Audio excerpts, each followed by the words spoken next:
人讲天狗食过就是过全食，第二日暗时是今年月球上界近我台湾一天，咱当看到大大粒的月亮。伫高雄着学校的天文馆线顶直播一个过程，互伊期间好好地处理欣赏这个天文奇景。日暗时6点半，你敢有抬头看月亮？今年上大粒的满月，加上月全食，同齐出现。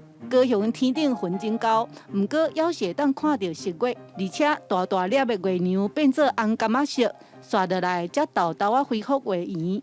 规个过程伫全台湾真侪所在拢看会到。今年的月全食刚好又遇到今年的最大满月。因为今年最大满月刚好就在5月26号，那月亮比平常的稍微大了一些，所以今年呢是非常值得观赏的一年。高雄前顶高中天文馆嘛透过天文吊镜线顶直播，让学生伫厝内就会当看到大大粒、佮红红的超级月亮。江和国小真重视天文教育，社团学生把握机会，准备真侪假诗，暗时6点外就伫个厝内的露台，也是厝顶。等咧看今年的超级月亮甲月全食，伊嘛翕相片甲老师分享。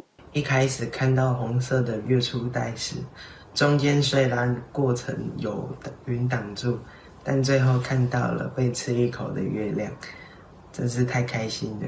小朋友有拍到月偏食或者是那种偏食的阶段，他们都很开心，因为他们觉得说自己在家观测是一个很难得的经验。这道月全食拄着疫情，江和国小取消大家做伙用吊镜看月亮的活动，学生防疫伫厝内看，也是看线顶直播，拢是难得的体验。记者邓亚文为做高雄报道。